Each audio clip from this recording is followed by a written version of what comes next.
प्रेम से सुनो बेटा, बहुत ध्यान से सुनो बेटा। आज का समय बड़ा विचित्र है, चारों ओर चिंता है, भय है, दबाव है।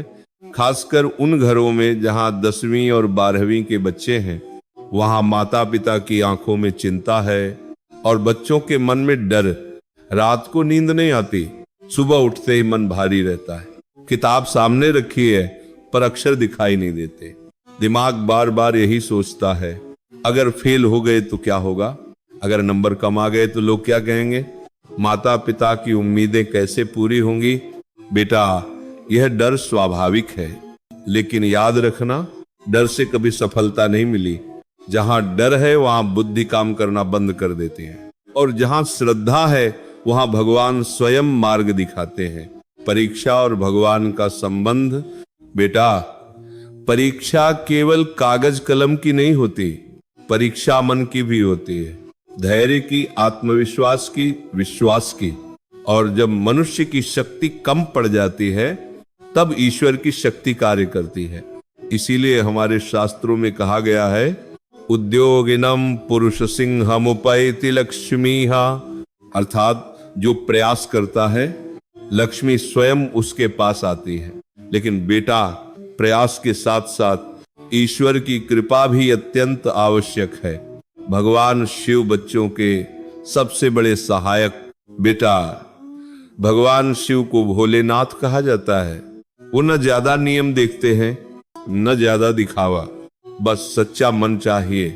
जो बच्चा डर के साथ उनके पास जाता है, भोलेनाथ उसका डर हर लेते हैं। जो बच्चा कम पढ़ पाया हो, शिव उसकी बुद्धि को संभाल लेते हैं। जो बच्चा सब भूल जाता है, शिव उसकी स्मरण शक्ति को जागृत कर देते हैं। बेलपत्र का आध्यात्मिक रहस्य। बेटा, बेलपत्र कोई साधारण पत्ता नहीं है, यह त्रिदेवों का प्रतीक है, ब्रह्मा, विष्णु और महेश। बेलपत्र की 3 पत्तियां 3 गुणों को दर्शाती हैं, सत्व, रज और तम। जब बच्चा बेलपत्र चढ़ाता है तो वह अपने भीतर की अशांति भगवान शिव को अर्पित करता है, और जब उसमें शहद लगाया जाता है तो वह बुद्धि की मधुरता का आह्वान करता है। शहद का महत्व। शहद केवल मिठास नहीं है बेटा, शहद स्मरण शक्ति बढ़ाने का प्रतीक है। शहद वाणी को मधुर करता है, शहद मन को शांत करता है। इसीलिए आयुर्वेद और धर्म दोनों में शहद को विशेष माना गया है। बेलपत्र पर शहद लगाने का उपाय क्यों प्रभावी है? बेटा, जब बेलपत्र और शहद शिवलिंग से स्पर्श करते हैं तो यह उपाय सीधे मन और मस्तिष्क पर कार्य करता है। यह उपाय डर को कम करता है, आत्मविश्वास बढ़ाता है, पढ़ाई में मन लगाता है, परीक्षा के समय घबराहट दूर करता है। लेकिन ध्यान रखना, यह उपाय चमत्कार नहीं, कृपा का माध्यम है। उपाय करने का सही समय।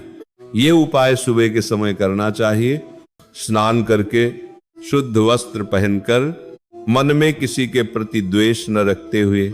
जिस दिन ये उपाय करना हो उससे 1 दिन पहले ही बेलपत्र और शुद्ध शहद घर ले आओ। उपाय की संपूर्ण विधि ध्यान से समझो।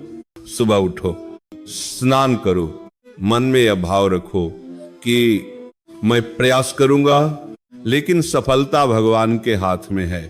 1 लोटा जल लो, बेलपत्र और शहद साथ रखो। अपने घर के पास जो भी शिव मंदिर हो वहीं जाओ, शिवलिंग पर जल अर्पित करो, मन ही मन जन नमः शिवाय जपते रहो। अब शिवलिंग के पास बैठ जाओ। बेलपत्र पर शहद लगाने की विधि। बेलपत्र अपने सामने रखो, ध्यान रहे चिकना भाग ऊपर की ओर हो। अब शहद निकालो उंगली से, बीच वाली बड़ी पत्ती पर शहद अच्छे से लगाओ। अब बेलपत्र को अपने दाएं हाथ की हथेली पर रखो। शिवलिंग के सामने के भाग पर बेलपत्र को चिपकाओ। हथेली कुछ क्षण वहीं टिकाए रखो। मन में प्रार्थना करो, हे महादेव, मेरी बुद्धि को स्थिर कर दीजिए, जो पढ़ा है उसे याद दिला दीजिए, मुझे भय से मुक्त कर दीजिए। धीरे धीरे हाथ हटा लो। बेलपत्र शिवलिंग से चिपका रहना चाहिए।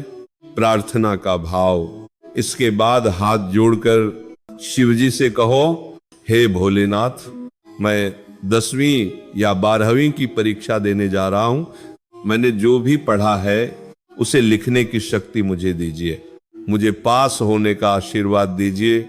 सबसे महत्वपूर्ण चेतावनी, बेटा ध्यान से सुनो, सिर्फ उपाय करने से भगवान भी मदद नहीं करते। थोड़ा बहुत पढ़ना अनिवार्य है। जो बिल्कुल नहीं पढ़ता भगवान भी उसका साथ नहीं देते, लेकिन जो डरते हुए भी थोड़ा प्रयास करता है भगवान उसका हाथ थाम लेते हैं। यह उपाय कब करें? परीक्षा से कुछ दिन पहले, परीक्षा वाले दिन सुबह मन घबराए तो किसी भी दिन। ये उपाय कौन करे? 10वीं के छात्र, 12वीं के छात्र। ये उपाय बच्चों को स्वयं करना चाहिए। अगर बच्चा छोटा हो या समझ न पा रहा हो तो घर के बड़े प्रेम से समझा दें। माता पिता के लिए संदेश, माता पिता बेटा बच्चों पर दबाव न बनाएं। डर से नहीं, प्रेम से बच्चे आगे बढ़ते हैं। उन्हें भरोसा दिलाइए, हम तुम्हारे साथ हैं। अंतिम संदेश, बेटा परीक्षा जीवन का अंत नहीं है, लेकिन परीक्षा मनुष्य को मजबूत बनाती है। प्रयास करो, प्रार्थना करो और विश्वास रखो। महादेव किसी बच्चे को निराश नहीं करते। भोलेनाथ आपकी परीक्षा सफल करें, आप सभी बच्चों को उत्तीर्ण करें। हर हर महादेव।